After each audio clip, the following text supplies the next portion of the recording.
Welcome to another edition of the Basketball Teacher Podcast.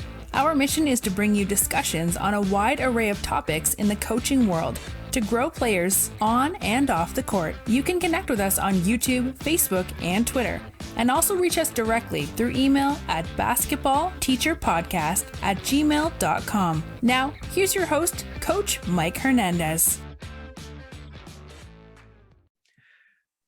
Welcome back, everyone. Thank you guys so much for joining us here for another episode. As I always say, wherever in the world you're listening to us from, whatever platform you're listening to us on, as always, thank you so much for the support and sharing this podcast with those you know who would be interested in it. Always really appreciate that.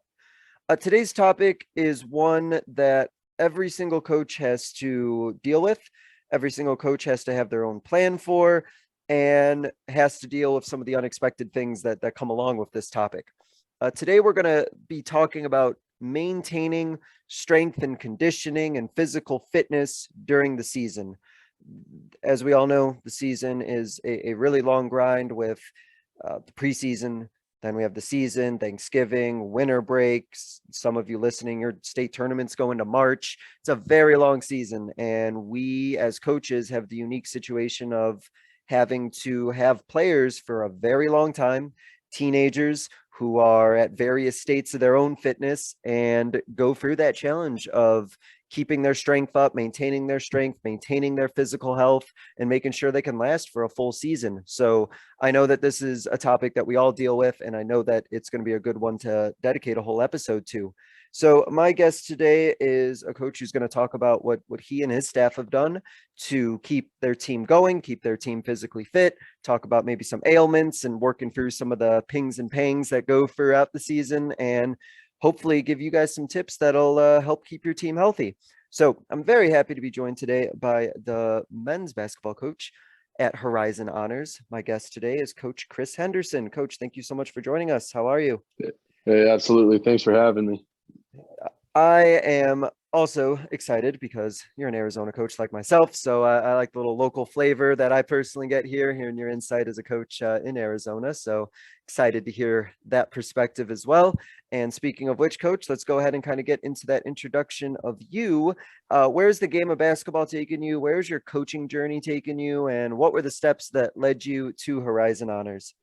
Oh, man. So as far as, what led me to basketball is just playing my whole life, playing in high school. Didn't have the talent to, really continue playing after high school, but still had the passion and really just still loved the game. So did a lot of volunteering when I was in college at some of the local, NYS teams and things like that I still stayed a part of. When I did my student teaching, I was involved in helping out some of the kids on the basketball team at my student teaching high school. And when I got placed for my first job at a middle school, my first teaching job, they said that there was the seventh grade, really the JV boys basketball team, was looking for a coach, pretty high turnover job anyways. And took that job on. Why not? Needed the extra cash, loved basketball, loved coaching. And I just remember walking into that first game with my kids and I was saying, we're either going to crush this team or we're going to get smoked. And first game out, I think we won by like 30 in a JV middle school game with 6-minute quarters. Just, we just focused on my mindset was like, if you focus on defense, if they can't score, I can win a game 10-8 at the JV level. And I think we held them to 8 points and scored 38 or something along those lines. Turns out I ended up just having a pretty talented team, but man, that first game, that first taste, and really just that fun interaction with the kids. And, and I didn't really know what I was doing coaching then really very much at all. I just went based off of my own playing experience and was only at that school for a year. And then afterwards I moved out to a high school on the other side of Phoenix, Betty Fairfax High School. And my first day on the job, someone introduces me and says, hey, this is the head basketball coach. And I just introduced myself. If you ever interested, love to volunteer, love to help out. And his response was, yeah, do you want to help? Yeah, absolutely. Well, what are you willing to do? I was like, I'll be there for whatever you need. And Don Dominguez, the head varsity coach, looked at me and said, well, I need a freshman coach. Well, I'm in. So anyone from Arizona is going to know, Brophy College Prep high school. And my first high school game coaching the freshman team, we have Brophy College Prep. And for those of you that aren't from Arizona, man, that's the gold standard of high school sports. They're competitive in every sport. They've been, ranked in the top 5 in the nation in baseball. They send kids all over the country for every sport. Just a phenomenal team. So my squad that I have, pretty athletic bunch of kids, and same thing, first game out, and we got the Brophy College Prep, their freshman squad. And first game out, first play out, we come down, drain a 3. And immediately just go straight into our man press, rip the kid for a steal, layup, we're up 5-0. Once again, come out, got a quick stop, turned around, transition bucket, I'm up 7-0, thinking I am the gold standard of high school. Freshman is beneath me. Varsity coaches will be calling me, asking for advice any day now. And Brophy's next possession they have, we're putting pressure on them. There's a ball getting thrown out of bounds right towards our bench. The kid from Brophy makes a great play on it, grabs the ball. He's running out of bounds and just flings it backwards just to keep the ball in bounds, trying to make a play, save the ball. And he flung that ball out of his hands, and it aimed. He threw that perfectly right at the hoop, throws it right through the net backwards, trying to save him going out of bounds, nails it, and they're upset, and we're up 7-3. And the entire gym stopped, wondering, what did we just see? My team's looking at me like, what did we just see? Everyone's kind of giggling a little bit. Well, that gave Brophy enough time to set up their press. And what we didn't do in our first 2.5 weeks of coaching, me, the gold standard of high school basketball, I am a legend already day one. We had never gone over press break. And we spent that in that first game against Brophy College Prep, I was up 7-0, turned into 7-3, and we lost by 40. And it was just the most humbling experience in the world. When I was already, the first 2 minutes of the game feeling myself, and afterwards thinking, oh God, do I got a lot to learn here. So I spent 5 years at Fairfax coaching there. First year was freshman, finished, I think 8-8 that year, moved up to JV for 3 years. Had some pretty good records, some, a couple really good teams through there, just, great talent. And then when I started my master's, I started to get my master's in math, and had to take a step back from coaching. There was just no way I was going to be able to do it all. So I took a volunteer role at that point. And the next year, the athletic director from Horizon Honors, where I'm currently at right now, he was actually my wife's high school coach. My wife actually graduated from Horizon Honors, and he was her coach. And she had kept in contact with him throughout time. He was at our wedding. Just a good guy. Mainly we were just, we'd see each other on Facebook and, click each other's stories and a couple things. And the funny story, he thinks it's hilarious, is he says that the only reason that I'm coaching at Horizon Honors and now teaching at Horizon Honors is because of N'Keal Harry, the wide receiver right now for the Patriots. So he's from Arizona, played at Chandler High School. And there was a video where he shattered a backboard. So N'Keal Harry shattered a backboard his senior year. And he posted, Nate Augustini, the athletic director, posted the video and said, hey, this kid's from Arizona. He just shattered a backboard, pretty unreal. And I commented on it. N'Keal Harry won the state championship last year on a Saturday.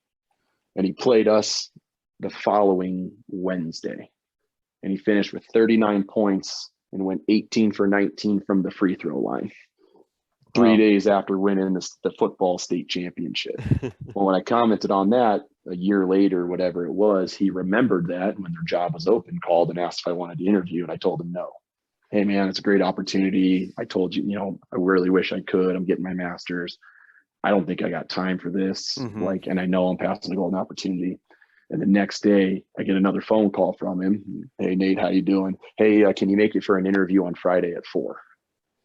I was like, all right, well, at this point, yeah, I can make it. I can make it for the interview. So they asked me the first question. They said, hey, after we went through the interview, I could tell the interview went well, and they were really excited. And principal looks at me and said, what's your number one bottom line absolute? And I said, if you're expecting me to come teach at Horizon Honors, I'm not coming to teach here. I'll coach here, but I will not be on campus. And they said, hey, that's fine. We can live with that. And a year later, they had a math opening. They gave me a great offer, and I was teaching at Horizon Honors. So that's how it goes. It is, and I needed a little bit of a change as well. I was a little frustrated with the pay scale and the pace, the way that the pay operates in my last school district. And, I'd been frozen, hey, we don't have money for raises, but new employees that would move into the district where they would get their years honored. So there was people younger than me, less experienced than me, teaching math right next to me, asking me for help. They're asking me to put them through training courses, but they're getting paid 10 grand more. I was like, I can't stomach that. I was getting frustrated, and Horizon found out. I think my wife tipped them off. I don't really know, but and they made me an offer. It's 3 miles from my house. I was like, yeah, you know what? Let's shake it up and give it a try. And I say it now, I will die in my chair at that school. So just love it. It's phenomenal education, great administration, great support, great community. Everyone really takes care of it. Just a great place to be. So started there. This is my 5th season there now. So my first season was off campus, and then this is my 4th year, not only on campus teaching, but coaching as well. So starting up year number 5 at Horizon Honors. And, it was a little tough transitioning from, very, very, very high level athlete at the 5A and 6A level to Horizon Honors, where you just don't, our student population is five times less. Yeah. And when you look at it proportionally, we have just as many athletes according to our student population, but less overall. So at Fairfax, our number 8 kid is his junior year is working on trying to get his dunks through, where Horizon Honors, we have 1 out of 8 that's getting his dunks through. And this year we got a couple other athletes as well, but that's been a little bit of a tough transition. But or at least was a big adjustment that I needed to make was change coaching styles. I couldn't, had little things like can't man press all 32 minutes of the game. Yeah. I don't have, just don't have that. So things like that, but man, I love it. Great support from my administration. Love teaching there. Just really good opportunity for me, and glad I took a gamble, and it really worked out. So yeah, that's pretty much the story of where I'm at and how I got there. So that's great. And going back to your earlier point about playing Brophy, I'll just say as a girls coach, I'm glad I don't have that experience playing against them. So yeah, no, that's a funny story. I've I can imagine the look on the face as that basket went in, and like, oh wait, I have to teach a press break. Oh, wait a minute. It was unreal watching. And as soon as it flung his hands, I was like, that ball's got a chance. And of course he drained it. Everyone starts to like laugh, but also panic a little. And then the second I saw him setting up their press break, got the ball into my point guard, and they jumped him just like that. And the kid's looking at me like, Coach, what am I supposed to do? And I snap a timeout and trying to draw something up. Yep. Oh, on the side. Oh, and it just got picked. It was bad all over. So been there. I needed that moment though, because otherwise I was, that was that moment where I was like, hey kid, you don't know it all, do you? Yeah, I've been there. That's awesome. Awesome to look back on, at least. Probably not in the moment. Not in the moment. No, it was funny the next season. Yeah, absolutely. Exactly. Yeah. So before we get into the topic, you talked a little bit in your introduction about the craziness and the hecticness that comes with coaching, and I wanted to talk to you about, you're a teacher, you coach, and I wanted to ask you, as a teacher, how do you balance being the best coach you can be and the best teacher that you can possibly be? They're almost 2 full-time jobs in and of itself, and they're very demanding, they're very time consuming. And I know we have a lot of coaches who either teach or perhaps are looking into getting into teaching, or perhaps are looking at teaching as their kind of avenue into the coaching world. So in your experience, how do you kind of balance, being the best you can possibly be at both of those professions? Man, it's really hard, because teaching is it's such a time consuming job during that school year. You're fully invested. And then, coaching could be, you could work 40 hours a week just on coaching, like you were saying, just on cutting game film, cutting kids highlight films, reaching out to college coaches, etc. That can be 40 hours a week itself. And it does get really tough. And I think the number one thing that I would say is like preparation in advance. When I was early on, I'd walk in and say, I'm going to, practice, I'll wing it today. I can wing it today. I know a couple things I want to work on, and we've all tried it at some point, and it's just the worst practice of the year. And I started figuring that out a lot with my teaching, because there were times my first year teaching, I'd walk in and, hey, I can wing this lesson. I'm good at math. I can wing this lesson. I'm a good teacher. So I'm a good teacher. I'm good at math. I can wing this lesson. And it is garbage. And what I've really started to say is like, these students, these players, it doesn't matter, teenagers, they are sharks, and they can smell that blood, and they can sense that little bit of panic. And man, you hesitate a little bit and they jump like, oh, he's weak. You smell weakness. He's weak. And, in whether it's my math classroom or whether it was at that practice. So, when I was walking in without a plan, it never went well, which just caused stress, it wasn't productive, waste of time. Classroom, court, same thing. So for me, the biggest thing right now is as much preparation in advance as you can do. So for me, it's the idea of really looking ahead and what's coming up. When do I have time to work on it? My as a teacher, my plan hour that I have is dedicated. There's times I'll lock my door so no one can accidentally come in and bother me, or whatever. But yeah, that plan hour is dedicated. You don't dink around. You don't have time for that quick water cooler talk. God, don't get on ESPN and check fantasy football. Not today. Things like that.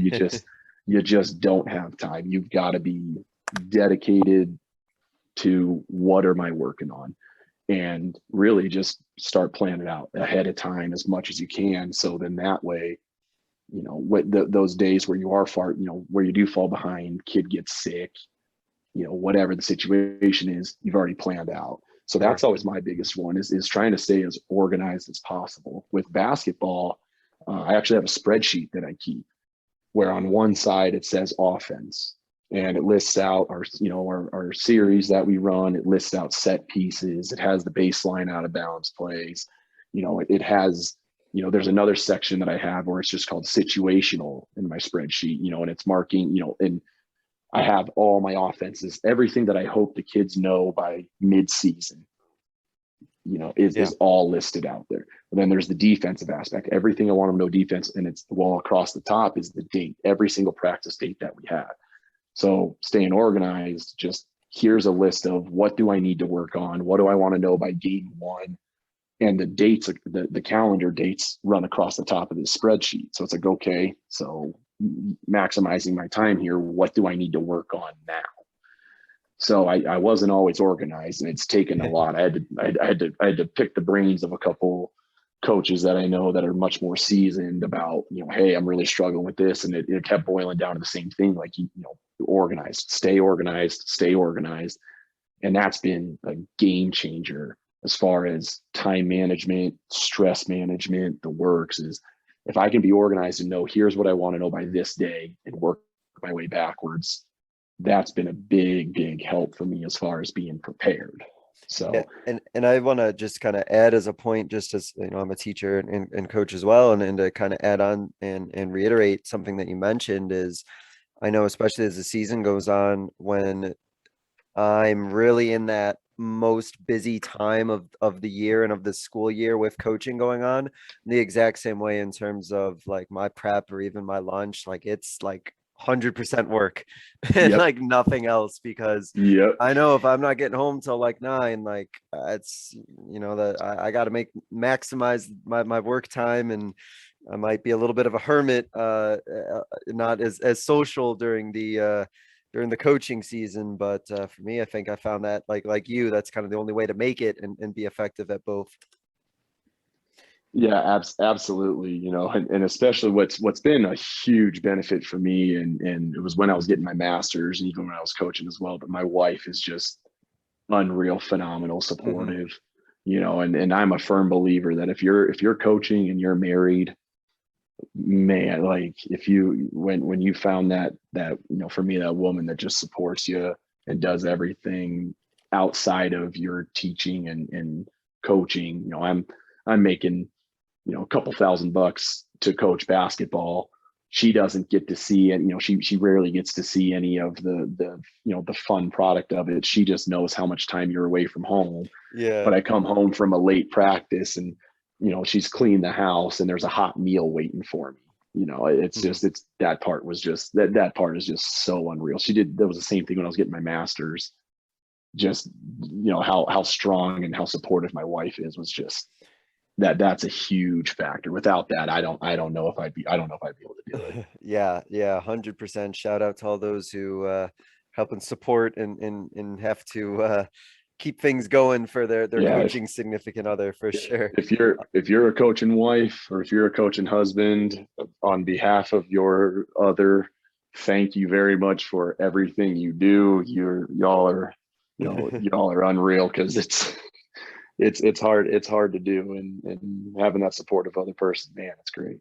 Phenomenal. Coach, let's get into our topic here, and let's start talking a little about the strength and conditioning of your team and the things that have worked and you found along the way. So let's go into the preseason here. So the things that you expect even before tryouts and before the season gets started. Either what is it that you or your program do, or what is it that you have the expectation that your players are doing to maximize and make sure that your team is ready to go and at its peak level of fitness as best as it can be going into the start of the season? What sort of preseason stuff is expected, or do you work on with your guys? So this is the first big year that's been different for us, and I've already just seen, benefit and really just positive product result with my players and students. This year, we actually, one of our coaches, he's one of our girls' assistant coach. He's actually one of our science teachers on campus as well, but he's certified. He has a bachelor's in exercise science. His master's is in exercise science with an emphasis in personal training and wellness. It helps that he stands, 6'6", 230, etc. But our school decided that, he came up with and produced this proposal, and they've hired him on and contracted him to be our strength and conditioning coach for all programs. So that's one thing. It started over summer. I've always had the kids in the weight room doing lifting, typical lifting you would see of a lot of kids. There's certain things that I'd avoid. You don't bench press as if it's something the kids can do on their own, and it's not used. That's not exactly a basketball move. Bicep curls, sure, it looks good, but again, not utilized. So those are the things I tell the kids. You can work on that on your own. And I tried to do more functional fitness, but when when Coach Hudzinski got this strength and conditioning job, I looked at him and said, hey, I understand workout. I've been to the CrossFit gym. Shout out to the CrossFit, because I went for 3 months. So I need to let the world know. But I've done that. I can do my own fitness stuff. Do you take over for the boys as far as strength and conditioning goes? Write up your program. I trust you, do what you got to do. And I really just relied on his expertise.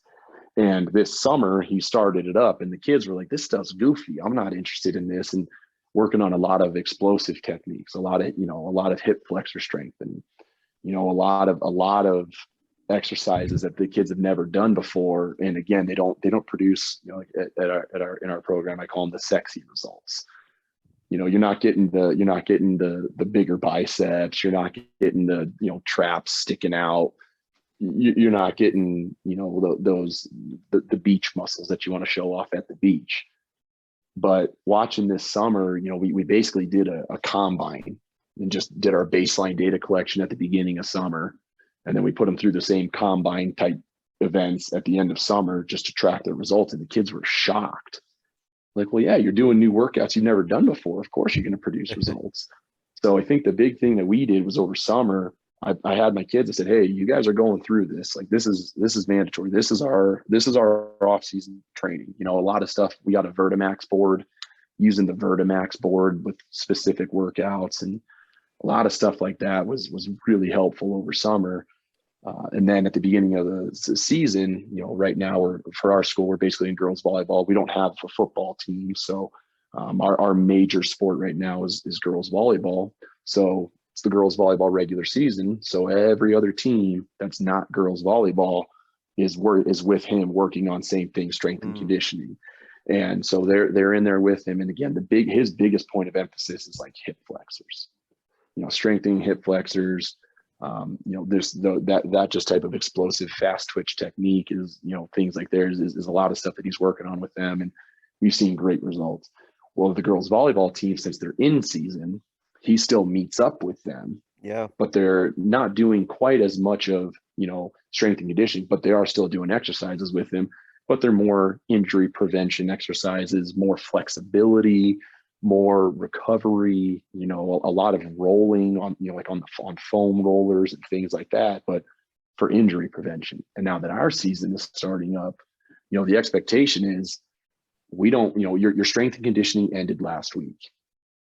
You can still do all the, you can do your own sexy lifting on your own, but when it comes to working with Coach Odzinski in the basketball class, we're going to change up our style of workouts. And the kids kind of hummed and hawed and grunted a little bit because they, what one kid went from touching the rim to where in our couple preseason weekend events we were doing, helped that he grew an inch, but he went from jumping up and touching the rim to now in our preseason warmups, he's a sophomore and he's, he grew from 6'3" to 6'4.5" or something like that. And now he's dunking in warmups. Yeah, and got his first dunk in practice the other day. He was looking, he's like, Coach, my legs feel really good. I'm like, well, I know they do. You've been working out with Coach Odzinski doing the right workouts. Like you notice how your biceps didn't get any bigger, but notice how your vertical's gone up 4 inches in the last 6 months. Well, I just wanted to just kind of reemphasize something that you mentioned about I think that's a big emphasis or a big point to kind of reemphasize is the importance of like letting your players even know, like, hey, like, what are you in the weight room for? Like, let's talk specifically about what you're doing in this weight room that translates specifically to making you a better basketball player versus like what, like you said, most people may normally think of like bicep curls, bench press, but if you're like thinking, okay, what are we going to do that translates onto a basketball court, and just even having that level of like attention or focus specifically on something like that, I think has probably been huge. It really has been. And our program's not perfect. It's not like every single kid has been there. There's been kids that have, well, I'm going to go work out at LA Fitness on my own. It's like, okay, well, I don't know if I trust you're going every day, or the three, most of our kids go 2 to 3 days a week for our strength and conditioning program. I don't know if you're getting that much done. And if you are, I don't know if you're actually doing. And what's funny is now they're looking at it and there's clearly a difference in basketball performance results. Sure, maybe you look a little bit better with your shirt off, but this kid's, take your shirt off and you're going to get beat by the kid who's faster and jumping higher than you now, so, but you're right. You look a little buffer, but it doesn't matter because you're down 6'2" right now, something like that. So that's always been good is we want to highlight, what are you doing? Why are you doing it? And then the biggest thing that's been so beneficial is we're showing them the results. This is where you were, and this is where you are now. Like that data tracking has been really good for the kids. Mostly, some of my kids are just math geniuses. They love collecting data. At our school, my GPA is, our team GPA is higher than my bank account right now. It's phenomenal. But those kids see that data and they know what to do with it. They're looking at where they were, they're looking at where they are, they're seeing their growth, and and that brings a lot of them back. And I think that's been really good as well, is not only feeling the performance boost, but they're also seeing it on paper as well. And I think that's really helpful too, that just thinking about having something that's like kind of measurable or tangible, or something where there's a direct number that you can look at where it's like, oh, this is where I was and this is where I'm at. And it almost makes like the weight room or what you're working on in your fitness maybe a little less arbitrary, or a less open to like interpretation as to whether or not it's being successful or not. There's kind of like numbers, like here you can actually see this has gotten better, and this is where you were and this is where you are now, and kind of takes away any of that guesswork out of it. Yeah, absolutely. And now it's not subjective. That's the best part about it. Yeah. It's not subjective. Yeah, 100%. And takes away as a coach, if you're having players saying, "Oh, I'm putting all this time in the weight room," it's like, well, I don't know what you're doing in the weight room, but it's either not showing on here or it is Yeah. based on the results, right? Well, and the other really thing, the other really easy thing is we take attendance at our strength and conditioning. Yeah, for sure. So that was one of the things I could look at and say, hey, I'm going to place my bet right now on these two because they've been to 24 out of the 25 available sessions. And what Yeah. do you know? Those two, and in all reality, my two that have been to the most and have been the hardest working, they're sophomores. So they're still not quite the top dogs on the team right now, but they've by far improved this year more than anyone else, and it's not even close. So Funny how that that's works out, been huh? really, yeah, exactly right. Somebody put in a little bit of work and got a benefit out of it. So Yeah. So let's kind of transition now into as the season goes on. As I mentioned in the beginning of the season, it is certainly a grind. It's certainly a long yes, stretch of time, and one of the concerns I know a lot of coaches have, and I think it's a very valid one, is keeping your team from getting worn down during the season and keeping their physical fitness as high as it can possibly be for the long grind that is the season. So how do you and your staff work with your players to try and keep them as physically fit as possible, and avoid maybe the wear down that in some cases may feel inevitable? yeah. So the biggest thing that we've been focusing on for this season, well, actually last season with kind of the crazy COVID season and this year as well, is been injury prevention. This season is going to be a long season, like you were saying, just on the calendar from start to finish. It's going to be a long season. Last season we were kind of in the same boat where it was such a short season, but we were in the same boat with worried about injuries because we had barely any prep time. So we had, I forget what it was, but a very short number of days where we weren't even able to get in the gym well before the season. But we had a very short turnaround from when we could start working with the kids at the beginning of our season. And I'm sitting here saying to myself, these kids aren't going to be in shape at all. How many hamstrings are about to get pulled? Mm. And sure enough, I was the jinx. And suddenly 9 days in, suddenly you have back-to-back games, hamstrings or just, getting tight like crazy, just getting injured like crazy. Suddenly kids are rolling ankles. Great, here we go.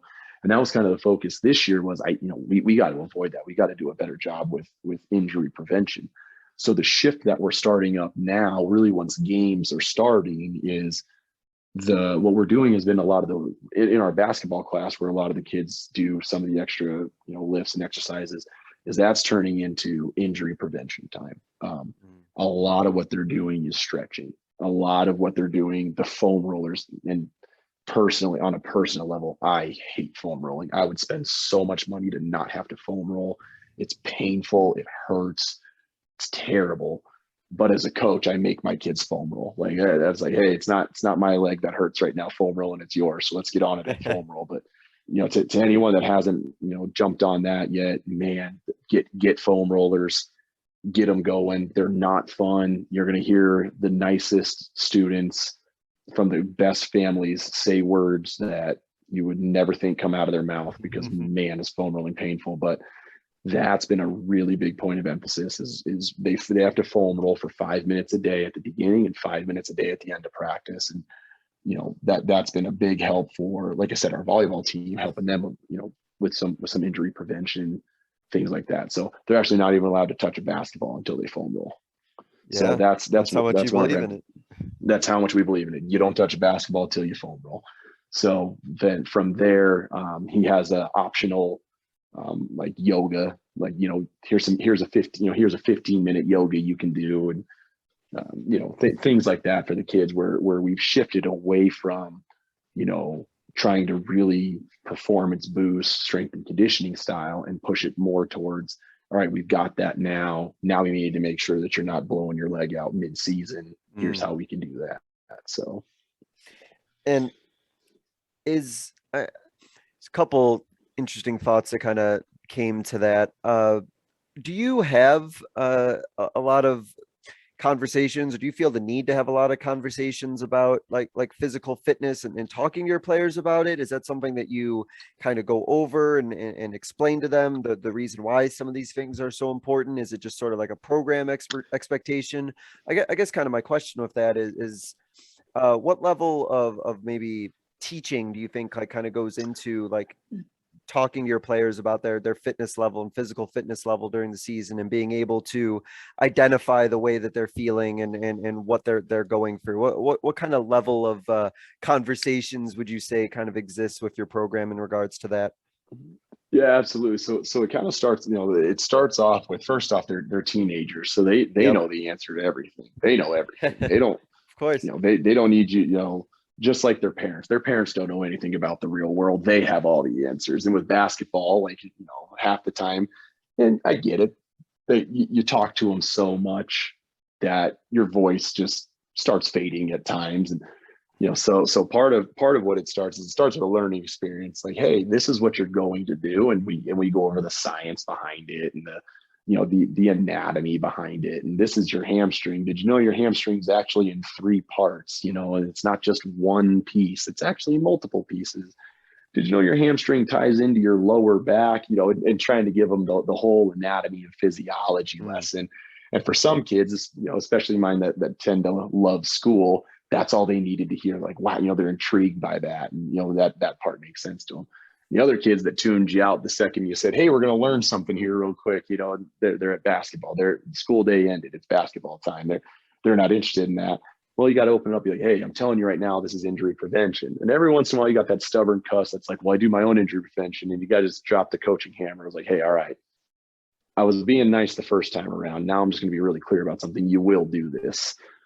So there's, for the most part, you typically don't have to go there, except for that, that 1 or 2 just stubborn kids. And half the time the kids were going to do it anyways. They just like to get the rise out of you. But yeah, so we definitely try to start with here's what you're doing, here's why you're doing it. Did you, and give them that mini lesson about it. But sometimes certain kids, that's just not enough for them. So it's like, hey, this is injury prevention. Oh, okay, thanks. And other kids, like, it's because I'm telling you to do it. And if you don't like it, grab a medicine ball and start running down and backs until your arms hurt. Oh, okay, thanks. Nope, I'm going to go ahead and foam roll. I'm going to go ahead. So each kid's got their different tactic of how you're going to handle them. But either way, it gets to the same point regardless, right? Either way, they do what we want, or they can step out. So yeah. I know we've kind of touched on this a little bit earlier, but maybe there's some things you want to reemphasize or other parts to this answer as well.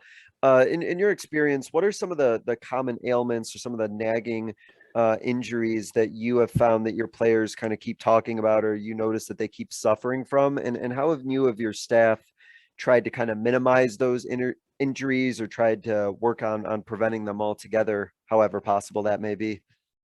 Probably like most coaches, the number one injury we have is just rolled ankles. And, it's one person that's an expert is telling you, hey, yeah, ankle braces. The kids have got to wear ankle braces. Like, they're just going to keep rolling it. And then on the other end, an expert in the matter is like, no, you don't want to wear ankle braces because then the tendons never get stronger. And, their ankles are still going to be weak. And that's that game where you're like, well, which side is right? Do I flip flop back and forth? Where are we at here? And I start looking at, well, when I look at the NBA, I'm like, well, Steph Curry's got terrible ankles and he wears ankle braces, but also Steph Curry's worth, I don't even remember how many tens of millions of dollars a year. It's like that game alone is worth $600,000. So if he needs ankle braces today, so we try to fight the rolled ankles as best we can. And the number one way that we combat that is really just trying to balance our schedule out so that we don't have, 3 games in a row, things like that. And after, and if there are practices in between, if you got a bum ankle and we got a game tomorrow, you might need to rest. And that's something that I've really shifted gears on compared to myself. I used to be the suck it up, tie your shoelaces tighter, get to practice, rolled ankle or not, you're playing and you're practicing today. Well, then you start looking at the NFL and you're like, some of these guys that are, these guys are their job is to play this sport. and they got a rolled ankle and they sat out of practice 3 days. Yeah. It didn't mean that they weren't participating in practice. That just means they weren't physically, competing in that sport that day. So that's one thing that I've tried to do a lot better job of is, if a kid is injured, especially with ankles, hamstrings, whatever, practice, find a different role for them. Make sure they're still engaged. Make sure you're still talking and coaching them. A lot of times if it's typically one kid, I just tell them to shadow me. Hey, follow me around. So that way you can hear me. You can ask questions too.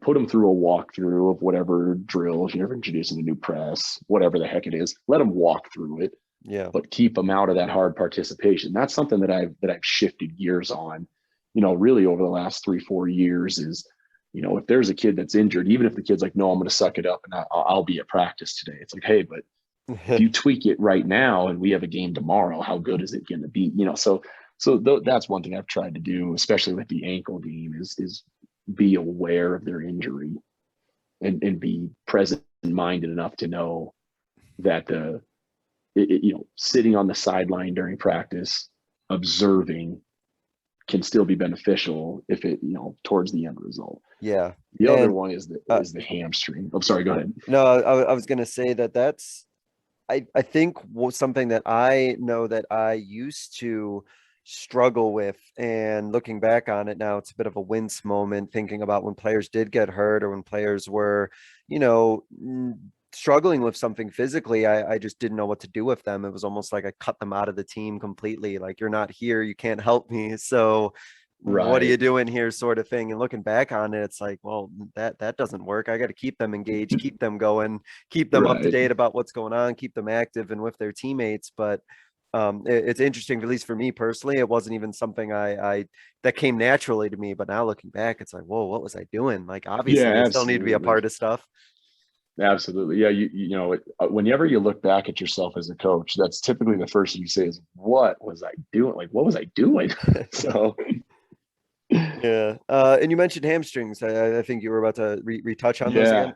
Yeah. So that's the other one that we're having issues with a little bit this season is the hamstrings. And it's a kid that, has been going and doing his own workouts, and he's struggling with his hamstring right now. He hasn't said anything to me yet, but I see him in between drills, kind of massaging it out. He's got one of those Theraguns or whatever it is they're called, and kind of Theraguns his hamstring, but he's struggling with his hamstrings a little bit right now. Mm-hmm. So that's always an interesting one as well, is how do you handle hamstrings? Because the hamstring is something where, you tweak it. Hey, it might be fine tomorrow, but three weeks down the line, a month down the line, suddenly it's just shot again. So that's another one that we try to do. And again, I know I've said it 50 times, but man, the foam rolling is apparently a big deal when it's coming to that. So that's one thing we try to emphasize there is if you're injured, take care of it, because if you don't, you're only going to make it worse. Yeah. And this kind of gets me to a follow-up question here. And I think every coach struggles with this, and I don't know if there's even a perfect answer for this, but how do you handle the idea of, I guess, a player being sort of like, maybe they're kind of like hurt or they're kind of nagging a little bit versus like them being hurt to the point where like they can't do anything? Like, I think it's always this big like juggling act where coaches are trying to figure out, like, are you just sort of banged up a little bit, but you could like still keep going, versus like, oh, like, no, you actually are shut down. How do you kind of like balance being able to gauge or judge that with your players? Is it just kind of like a trust thing and trusting your players? Is there anything that you've sort of like found that lets you know, like, all right, this isn't something that we're even going to bother working through? Like, I know you need to be shut down, sort of thing. So, the hardest one is when there's an injury that happens that you didn't directly see. Maybe a referee's blocking your line of sight, or maybe you were looking somewhere else on the court. That one's always really hard, because when you see that ankle crank, or when you see the kid get smoked by some screen, he didn't know what was coming. At least you have a better idea of what did the injury look like. The hard one is, when you don't see it, you really, in my opinion, is, man, I hope you've just established a relationship with your players to where, you can gauge their reaction to your question. Hey, how you doing? oh, he hesitated and looked down. He always hesitates and looks down when he's nervous. I don't even care what he said. He's nervous to tell me he's hurt right now. So things like that is hopefully you have that relationship with your kids where A, they're either willing to be honest, or B, you're able to sniff out when they're not.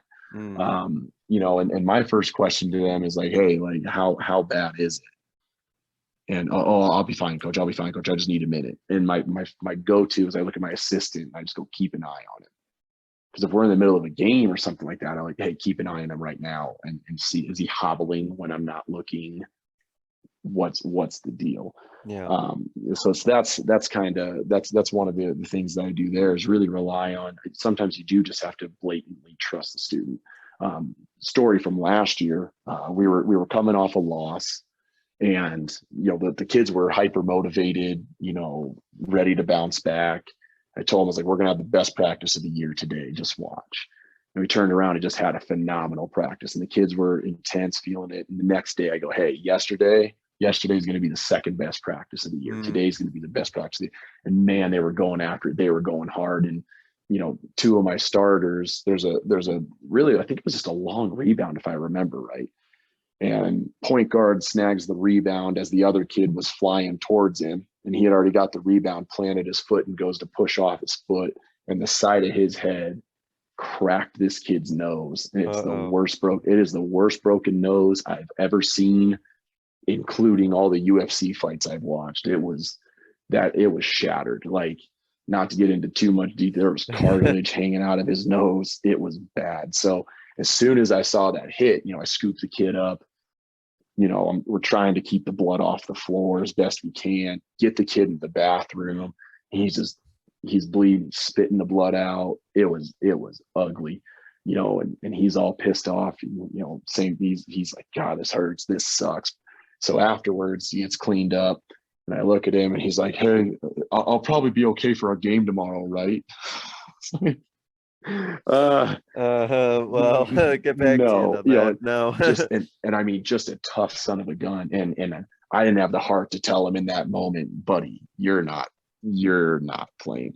So afterwards, when practice is over, I go to find him, and talk to him, and I'm going to break it to him after practice. Hey, need you to, this is a bad one.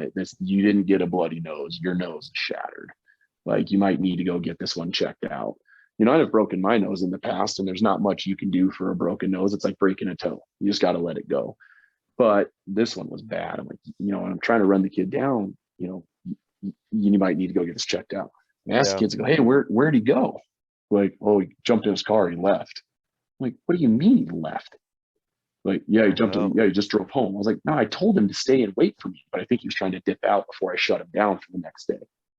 Call the kid's mom. I'm like, hey, he busted his nose bad. She goes, hey, he's calling me right now. She flips over. She ends up calling me back. Yeah, we're going to take, well, he didn't just break his nose. He broke his orbital bone with it. So he had a broken nose, and he literally broke his face. And the kid's trying to fight back and get back in the game. So it's like, all right, I'm never going to trust a word this kid says. If he's ever injured again, I don't care if he says he's ready to go. I don't trust him. He was trying to play. He broke his face and was trying to play. Yeah. Like, he was mad I held him out of practice when he couldn't get the bleeding to stop, and so there's just some of those kids were like, God, you're a tough son of a gun. Like, holy cow, you're a tough son of a gun. And if that kid gets really, really injured, you can't trust what that kid says. If he's that type of warrior, like, you can't trust him in that matter. Like, you got to hope someone saw it. You got to hope that he's being honest or whatever, when honest about how the injury happened. Like, hey, did you twist knees or bang knees? I just banged the knee. All right, well, cool. Then you need to, where's it hurt right now?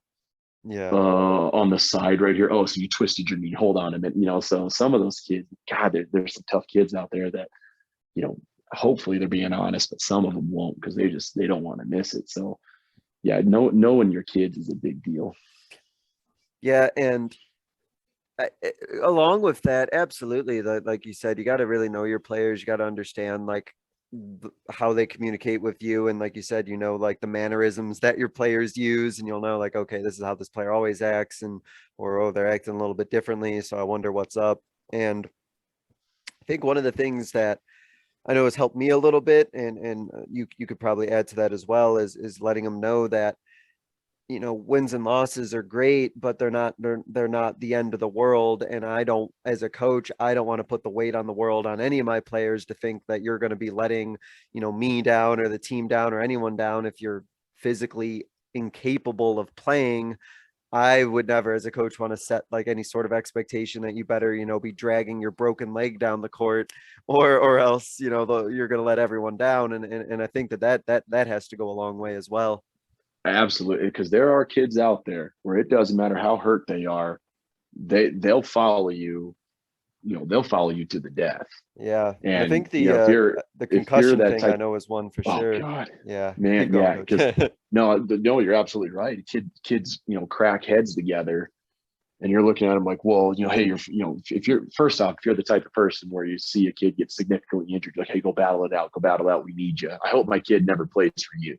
So if you're willing to risk the well-being of a kid, where just so that you can go get the extra W when you watch them crack heads or twist that knee or whatever. Like I hope no kids come to your program, because you shouldn't be involved. But yeah, some of these kids, like, you really got to know them. You have to know the situation yourself. And I hope you didn't click your way through the concussion training that we all have to take preseason, because that's a big deal. And, at the end of the day, it's a 15-year-old, it's a 16-year-old. Mm-hmm.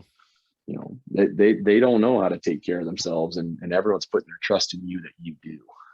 Yeah, absolutely. And the trust is in you. And I think there's no quicker way to look like that crazy coach out there and lose the trust of parents, the community, like everyone, then putting rub some dirt on it speech to a player just crack their head, or bleeding all over the place and throwing them out there. Like you said, they're kids, so put some perspective on things, for sure, especially anything brain injury wise. Absolutely. This transitions really well then to the players who, when it comes to their their weight room, their strength and their fitness, we all know those players who are trying to gain 50 pounds of muscle in a month, and they're pushing themselves, going to the weight room 7 times, doing 4 visits a day.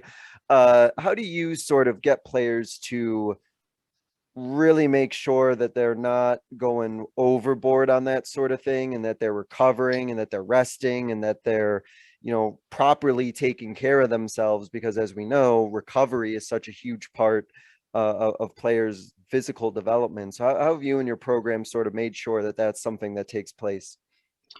Well, I think for us, the really big thing has been, because I have one kid where that's his goal. He wants to bulk, he wants to put on size, he wants to get stronger, and he wants it yesterday.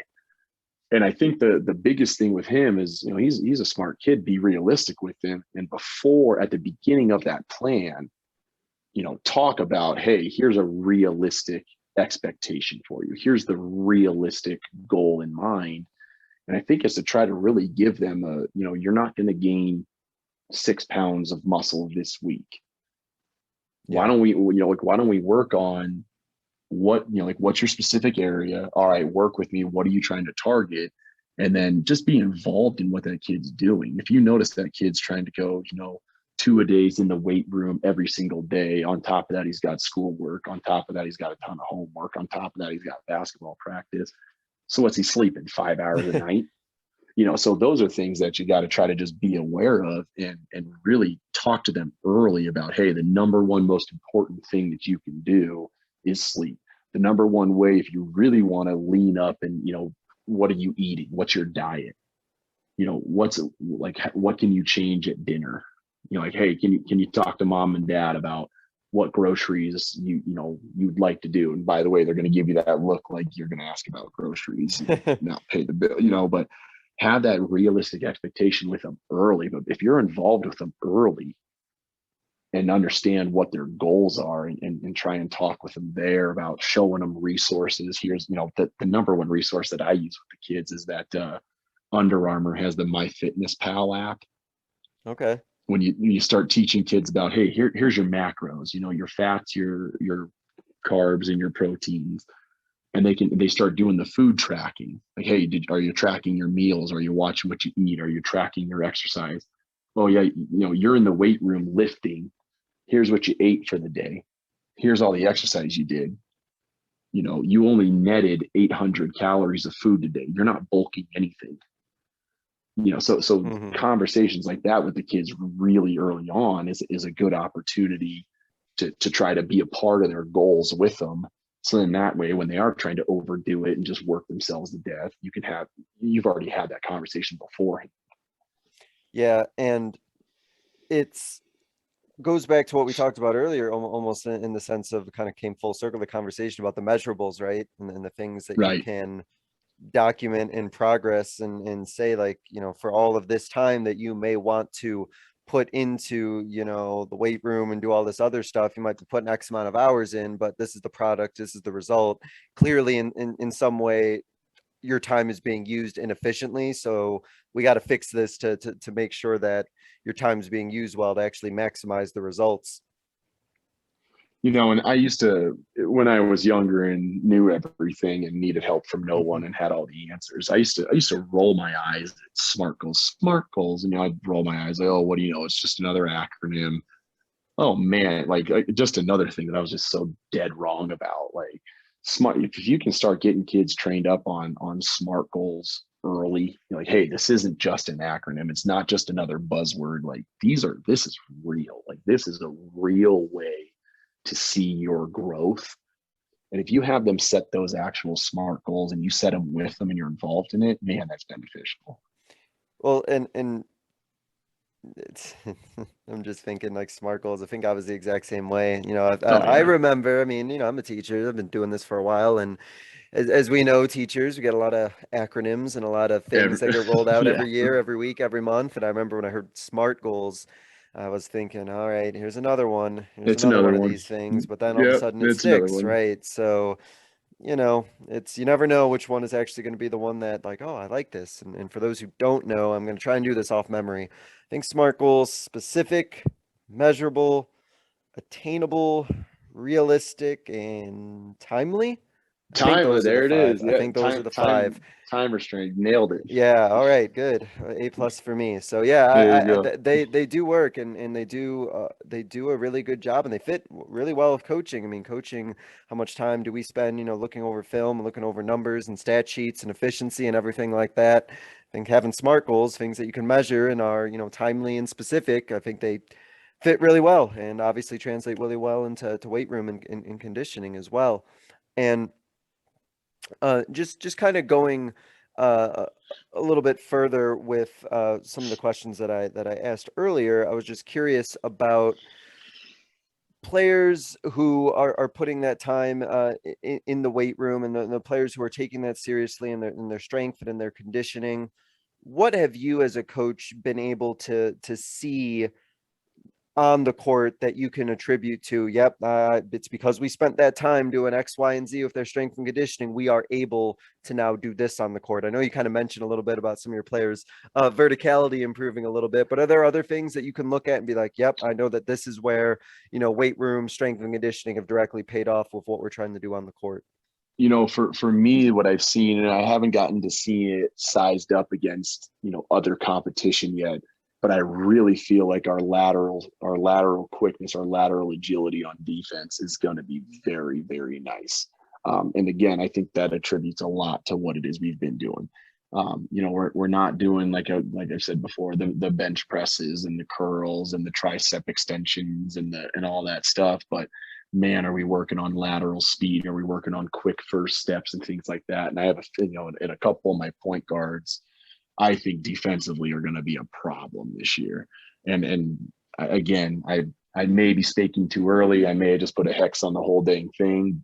We haven't got to see that against competition yet, but that's been something we've really been working on, is lateral speed. And defensively, I've seen a jump in our, half half court man has looked very, very nice already.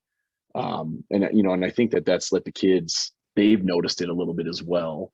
And then which brings a little bit of confidence. Well, that confidence brings a little bit of that competition, that competitive edge, manifests and grows as well. And so even though we've only had a week of practice so far, we're already farther ahead on our how I want our man, our half court man defense to look. than where we were 1 week in last year, a month in last year. It's looking tremendously better. Very, very happy about that. Awesome. Yeah. And one of the things too that I wanted to get back to in terms of strength and conditioning, I think is really important with a basketball team, and you touched on it earlier, is the importance of hips and the importance of, you kind of mentioned like about lateral movements and lateral quickness. Is there anything in particular that you or your program kind of focus on in terms of working through like that, like lateral movements or anything with the hips or turning or twisting? Because as we know, those motions are incredibly important and incredibly useful in basketball. And I know that you emphasize things in the weight room or in strength or conditioning that directly translate to what they're doing on the court. So I wanted to ask specifically about those hips and those flexors and then movements of that capacity. What sort of things you and your program emphasize? Yeah, so I really wanted to start emphasizing it a couple of years ago. I was at the Nike coaching clinic in Las Vegas, and the head coach from Montverde was actually there. I was like, Oh, dang, okay. like the Montverde, like, okay, like this is pretty interesting. And he's working with the local, like there's an NAIA college that's there, and their kids are the demo kids for the drills that are happening. And I remember he said something that kind of caught my eye and, caught my ear or whatever. And I wrote it down. He said to a kid, he goes, "Hey, you look like you're leaning forward a little too much. You might need to work on some hip flexor stuff." And I was like, what is this guy talking about? Like, I like either A, he's crazy, or B, this is over my head. And I don't get it.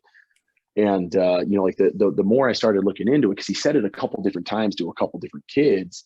And then by the time we decided we were going to turn around and purchase a Vertimax board, suddenly my strength and conditioning guy says, like, man, this Vertimax board is so good. You can do so much work with the kids' hip flexors. I was like, hey, explain this to me.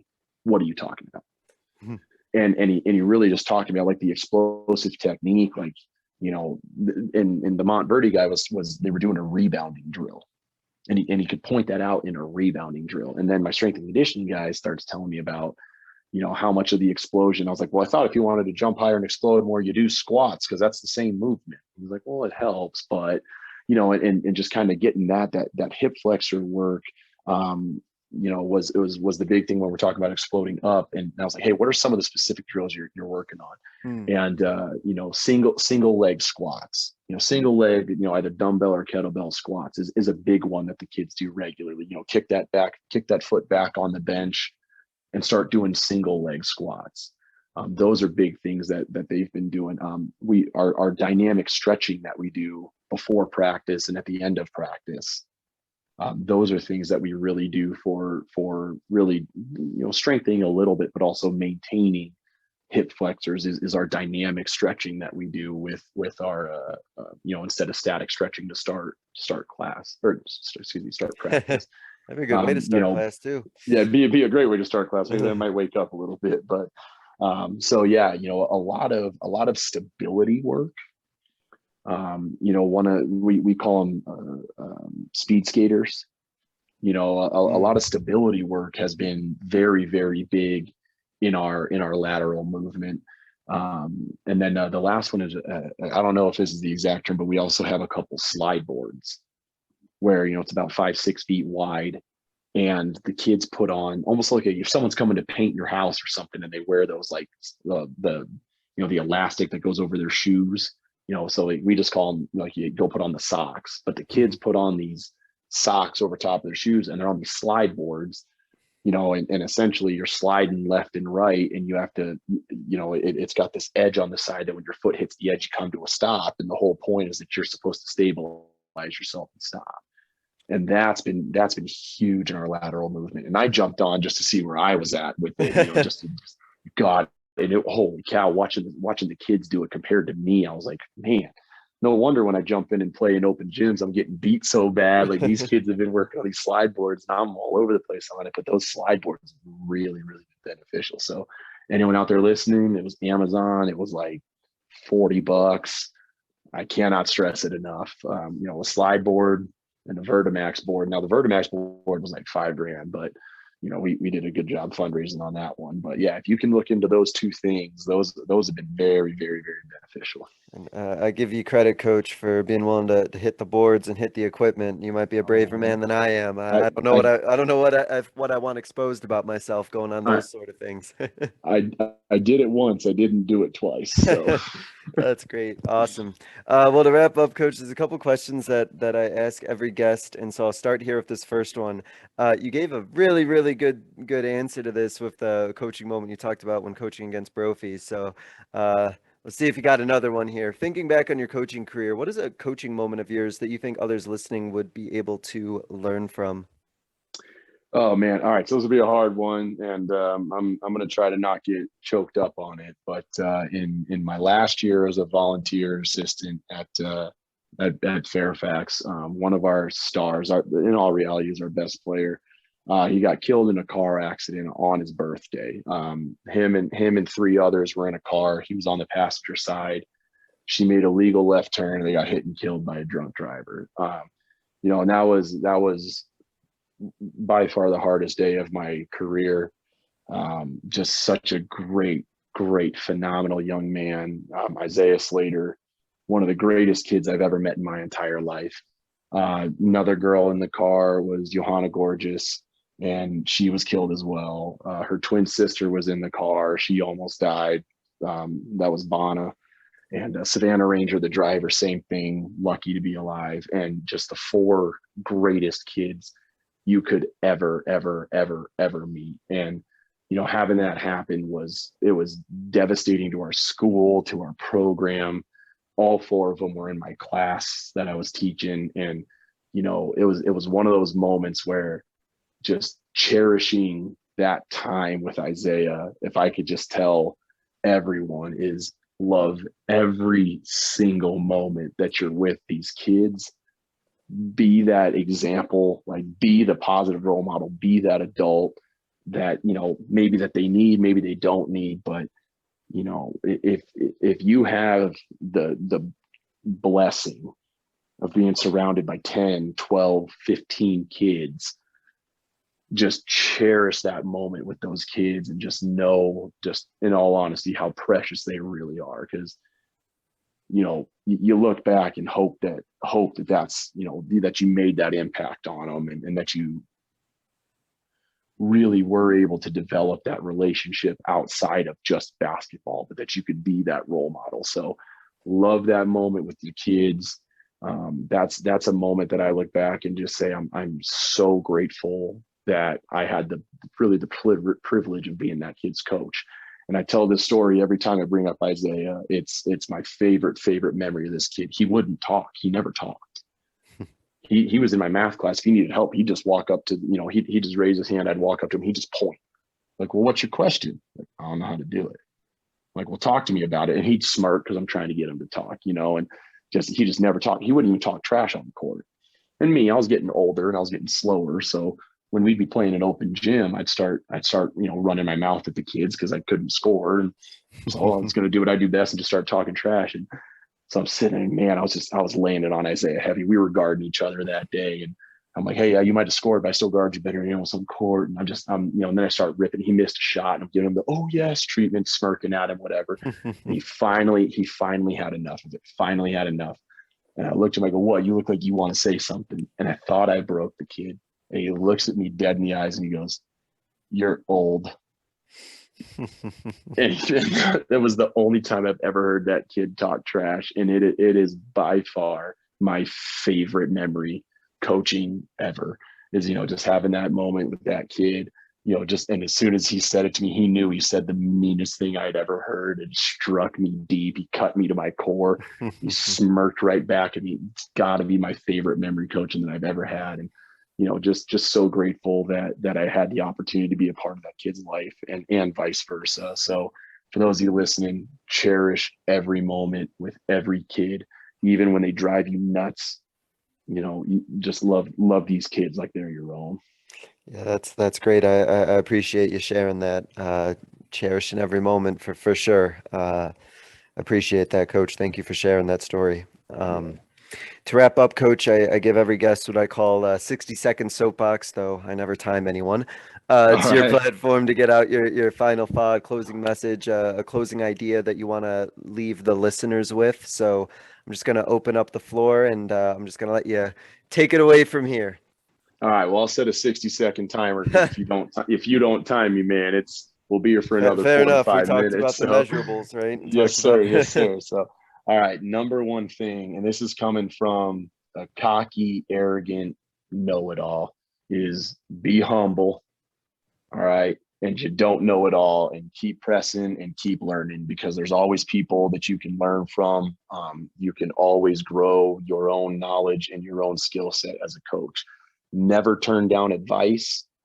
Never turn down the opportunity to learn. Never turn down the opportunity to hear, to go to a clinic. And this is for teaching. This is for coaching. The best clinic I've ever been to was Dan Meyer teaching about math in the classroom. That's changed my career more than anything I've been to basketball wise.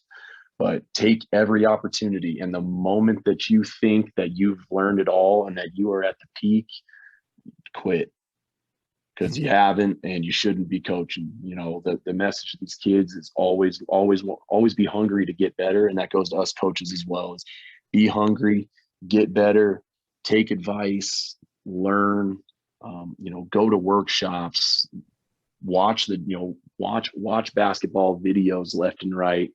And always try to improve your game, and always try to improve yourself as a coach to be a role model to these kids. So never stop working on yourself, and never stop working on your kids. And I appreciate you saying that, even though, as you said, you do know everything as a coach. No, that's very true. Very true. Lifelong learners, for sure. Yes, sir. Coach Henderson, I want to thank you for talking about your program, a little bit about your story, and talking a little bit about strength and conditioning and the things that you and your program does to maximize your team's strength and keeping them healthy throughout the year. So with that being said, wish you the best of luck. Hopefully your team is healthy and remains healthy throughout the course of the season, maintains that strength and conditioning, and all the stuff you did in the preseason pays off for your program. So Coach, thanks again for joining us, and good luck this year. Hey, absolutely. Thanks for having me. We'll see you around the valley, and prize and honors. Great day to be an Eagle. Appreciate you having us on the show. Love it. And thank you guys so much for listening. This was another edition of Basketball Teacher Podcast. We'll see you guys next time. Thank you for listening to another edition of the Basketball Teacher Podcast. Make sure to connect with us on YouTube, Facebook, and Twitter, or reach us directly through email at basketballteacherpodcast@gmail.com. Take care, be safe, and we'll see you next time.